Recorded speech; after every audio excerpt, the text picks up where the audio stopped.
For this project, you'll need the body, mount, head, and gimbal 3D printed parts, in addition to a receiver, servos, controller, U-back, and push rods. You'll also need these or similar tools. This video is for if you've ended up with the files to make one of my animatronics, or if you are in possession of a kit of mine. So, you've already seen the list of the parts. There'll be, if you've bought the files, there'll be a README attached with links to Amazon for all the stuff you'll need. So, let's start putting together an animatronic. Okay, we're gonna start with our housing and our gimbal. We have two servos, one for up, down, one for left, right. We're going to start by installing our servo into the gimbal for left, right.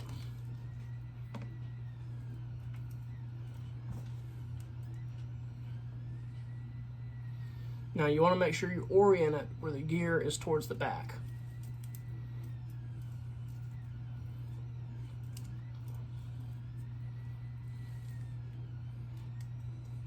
It may be a tight fit, but it should pop right in to where you have something that looks like that.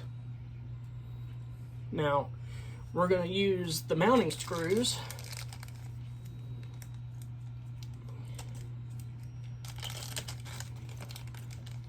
and we're going to screw this servo onto this mount so that it doesn't go anywhere and you have a solid attachment. It doesn't get wiggly or wobbly on you.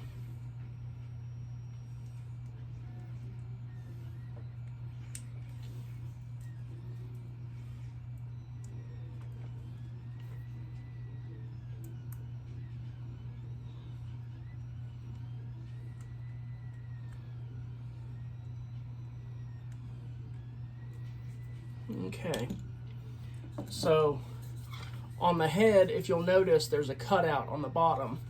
That is for one of our control horns to be able to screw onto the bottom here. So we're going to use some extra screws that you may have laying around. I've got extra servo screws just because there's just so many floating around the workshop, but any small self-biting screw will do. Let me go grab two real quick. Alright, so we've got our screws, but the important thing to remember is order of operations. We want to be able to secure our control horn onto our servo. So we will take the mounting screw for the control horn and we're gonna go on and attach it to the servo. Because if you don't, and you just go on and install the control horn onto the head and just do a press fit onto the servo, the head will come off at the most inopportune time, such as in front of people for judging.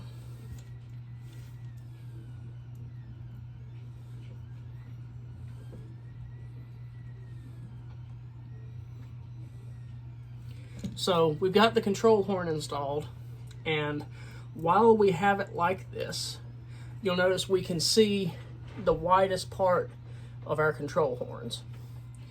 We're going to use two more screws that we have laying around, preferably just servo screws. Now we'll attach it to the actual head. I got two more screws, so we are going to go on and start threading them into the control horn so that we don't have to worry about keeping up with them.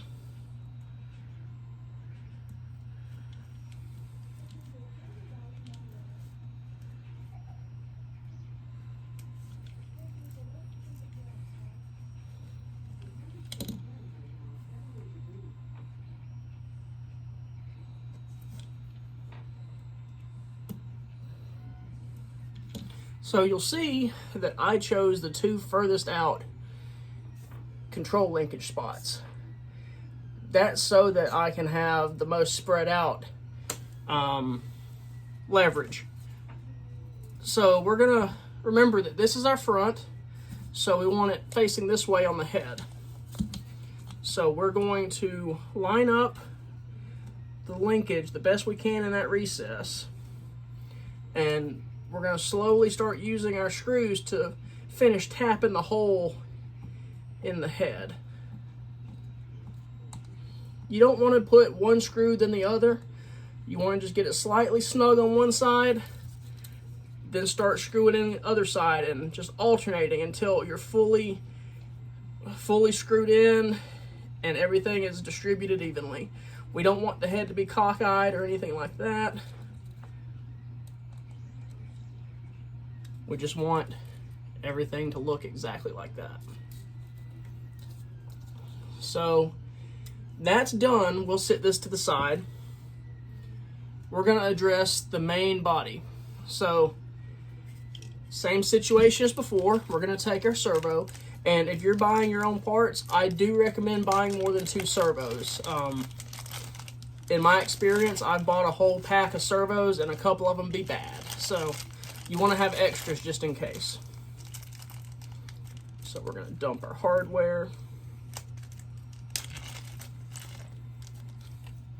Now this servo is going to be the more complicated part of the build. So we're going to install our servo into this recess right here up top. And we want the cord facing opposite of the front. So we want to feed our cord through the slot. Same situation as last time. It's going to be a little bit of a tight fit, but it's going to latch right on in. There we go. Now, you may notice we cannot directly attach screws to it, so I modeled 2 holes in the side so that you can. Having a magnetic screwdriver here is going to be the best option. See, this is going to be frustrating, but it's the best way to engineer it to where it can actually work the way I need it to. And make sure that all of our controls are snug and there's no play that we don't want.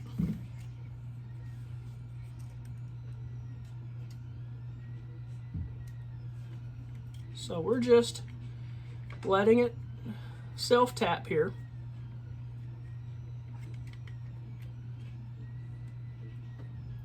And you see my mistake. I didn't put the control horn right. I didn't put it ahead of time. So we'll just undo what we just did. We'll eat our mistake and just deal with it. Because while you can access the side mounts, you cannot access the control horn mount. So we're going to mount the smallest control horn we have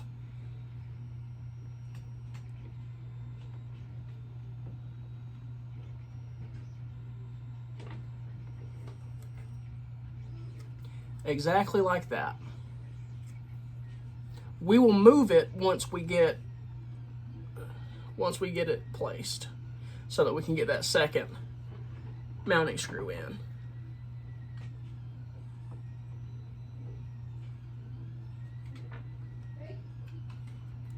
All right, so we'll put it back in the mount.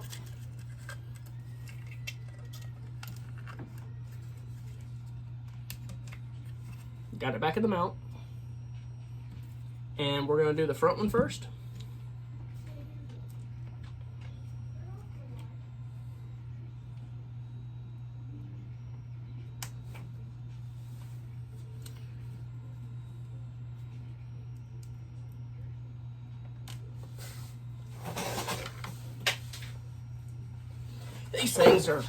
These little screws are hard to keep track of sometimes.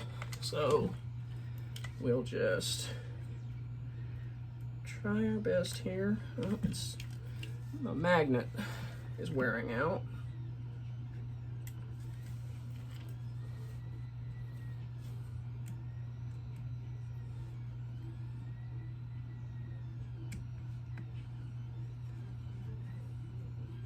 Okay, we've got the first one threaded.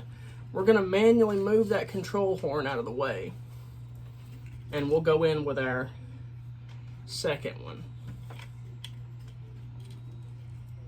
with our second screw.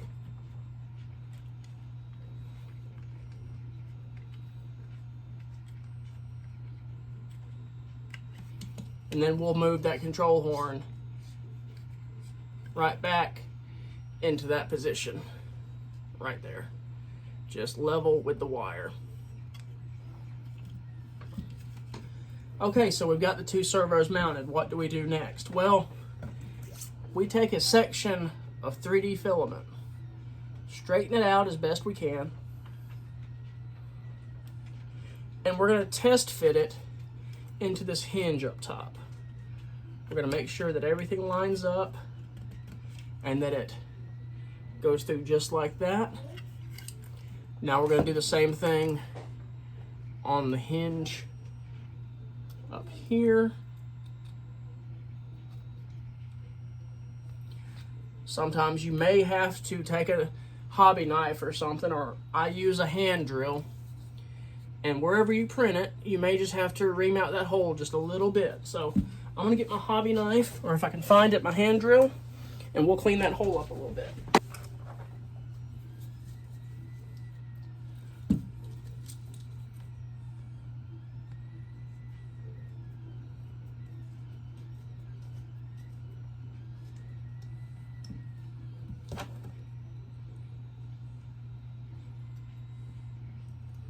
Okay, let's see if that's any better. Okay, yeah, it shoots straight through now. So what we're gonna do is we're gonna stage this piece of filament halfway in. We're gonna guide our cords and our wires, and we're gonna line it up with the hinge in the actual gimbal so that you're left with this, just a loose head flap. Now, you're gonna need, this is gonna take eyeballing, and it's variable person to person, but you're gonna take one of these pieces of push rod, metal rod, whatever, and you're gonna take some needle nose, and you're going to take this piece of rod and bend it into a shape that looks like that. This is going to be our linkage for the up-down head movement. And we are going to thread it into our control horn, and depending on the hole is the reactivity of the movement. So the further out you go, the more extreme the movement's going to be. So I'm going to attach it there, and I need to adjust my other piece. So we're gonna, this piece right here, you're probably gonna have to ream out a little bit with a drill or a knife to make this push rod go through. Be very careful because this is a failure point. We've changed how we print these, so it's not as much of an issue, but it still has the possibility to be very fragile. You may just want to work it to where it is not as resistant, but take your time with it. So we're going to get it to that point, and let's see.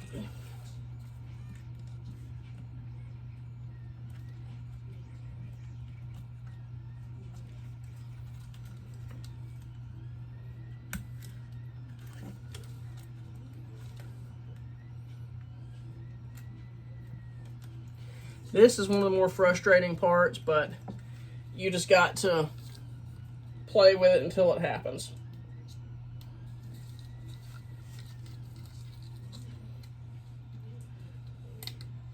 I did not give myself a lot to work with on this push rod, but we'll make it work.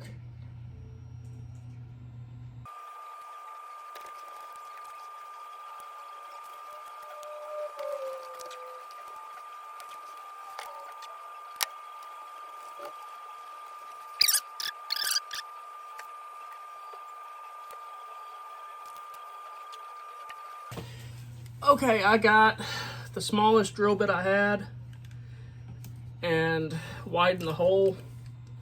So let's see.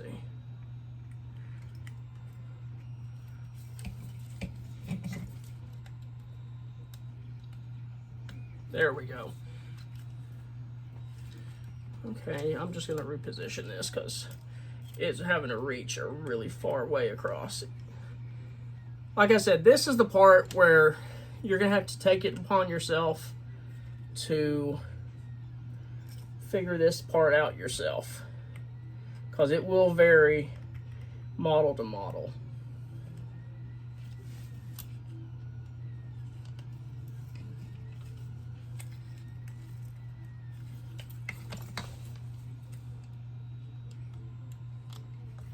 And then once you get it, just be sure to use your pliers and bring that other end down to where it does not disconnect itself.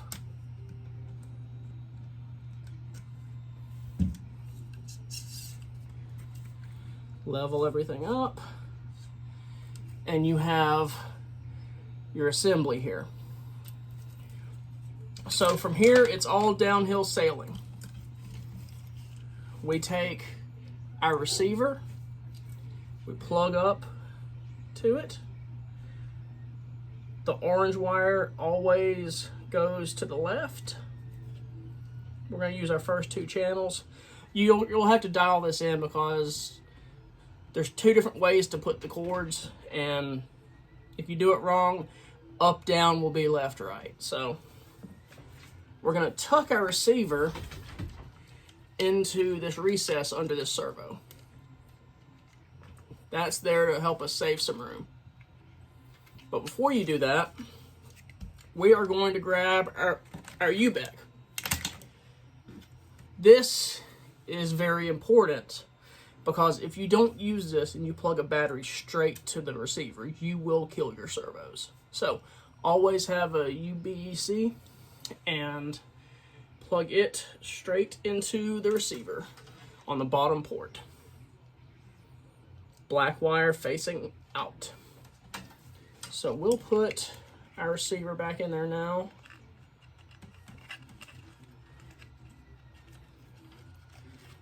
Being mindful of the wires. We don't want them to interfere with how the controls move.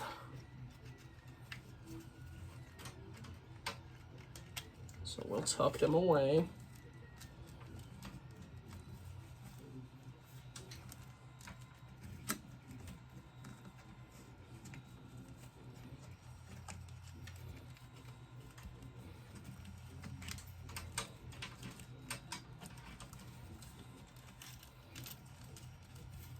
Now, I recommend you use rubber bands or zip ties or something for cable management, just to make it a better solution for everyone and to make sure everything fits the way it's supposed to.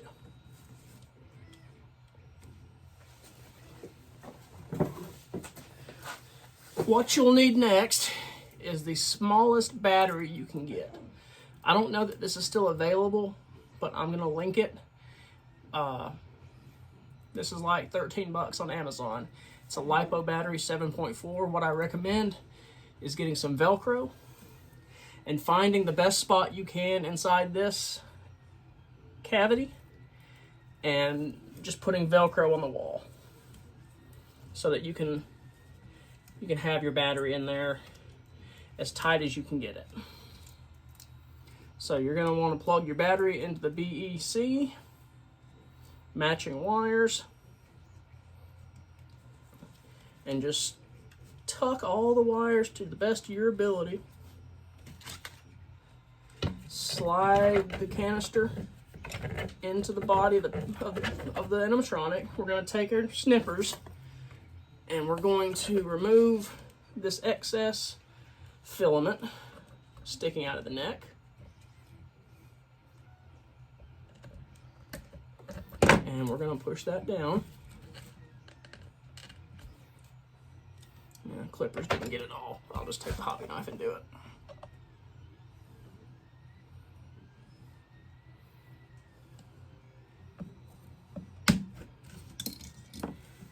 So we're going to take our controller. It's going to have instructions to bond it to the receiver, so follow those. We're going to turn it on, and it snaps to life. We're going to figure out our tracking. See, I went full on the sensitivity, so as it sits, you have a very reactive little animatronic. Now, it's entirely up to you guys to paint it how you want, feather it how you want, but this is our end result. And see, I've got the servos backwards, so up, down means left and right. So if it were a real project, I would go back and fix it. When you get done doing what you need to do, everything slides right back out. Unplug your battery, and you're all set. I want to thank y'all for buying the file pack or supporting me, and just building your own animatronics is a lot of fun, and I want to open the door to everybody to do it. So you should have everything you need to do this, and I wish you the best of luck in it. Thanks for watching this tutorial. It was very sloppy, but it's real time, and I want you guys to see the full process from start to finish. Thanks again. Officer Granted out. See ya.